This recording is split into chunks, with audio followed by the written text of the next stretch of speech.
I'm attempting to hold up 7 fingers for reason 7. We'll use graphics next time. Reason 7 to not vote Democrat. Democrats' modern disdain for free speech, and with it, intolerance for the speech of everybody else. Now, this is more so a private problem of leftists and progressives. I sometimes lump the two together. But it borders on a governmental problem, and therefore Democrats in government are most to blame.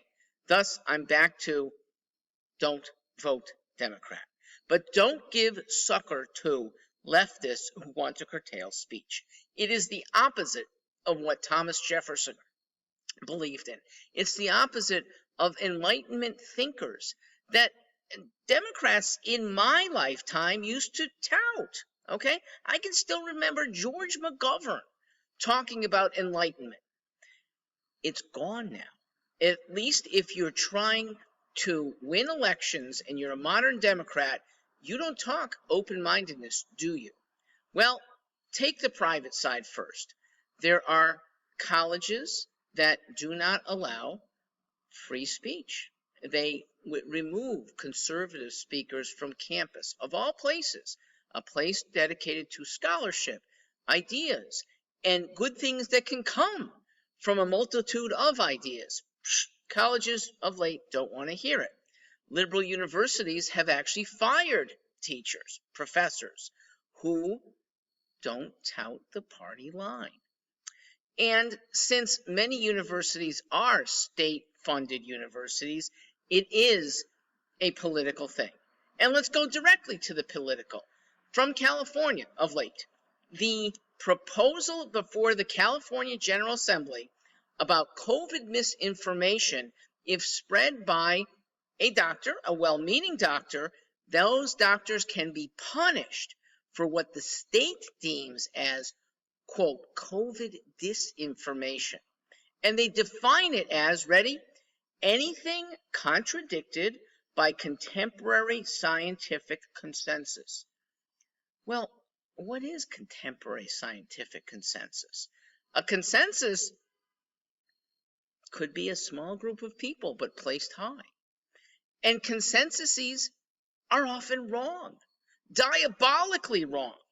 There was a consensus in the 1850s that slaves should stay in their place. More recently, there were consensuses in, the 1930s that African American men with syphilis should be subject to experimentation and not cured. That white women with mental problems should be subject to lobotomies. Well, that was the consensus. Thank goodness. Some medical professionals objected, and we don't have those barbaric things anymore. Right now, there's a large scientific community. We're bordering on a consensus that if a child feels that he should be a she and wishes to undergo mutilating permanent surgery, that it's the medical profession's obligation to whack off their pee-pee or their breasts and make the child who's feeling temporarily different into somebody new. Mutilation is a fad. The consensus that might be building is a fad that will get destroyed. You don't want to squelch the speech of those who would like to object. Why might there be a consensus on the gender ideology realm? Because now it's a booming business where doctors get $10,000 per patient for these mutilations. Oh, and insurance companies will pay, so it's an endless stream. The Democrats also believe in tolerating lies.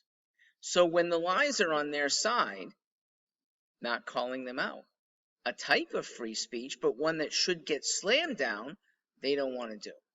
And where it's dubious, of late, the leftists make up terms so that they are deliberately new and confusing, and ones that make the speaker look good, but then when you get to object, if you get to object at all, they're going to say, this is our terms. You're not using them correctly. You're intolerant. Or worse, you're a racist, homophobe, bigot. Thomas Jefferson believed in the goodness of free speech, bringing out better ideas. Modern Democrats today do not. That is reason 7 why you should, in 2022, not vote Democrat. I'm Mark Stewart.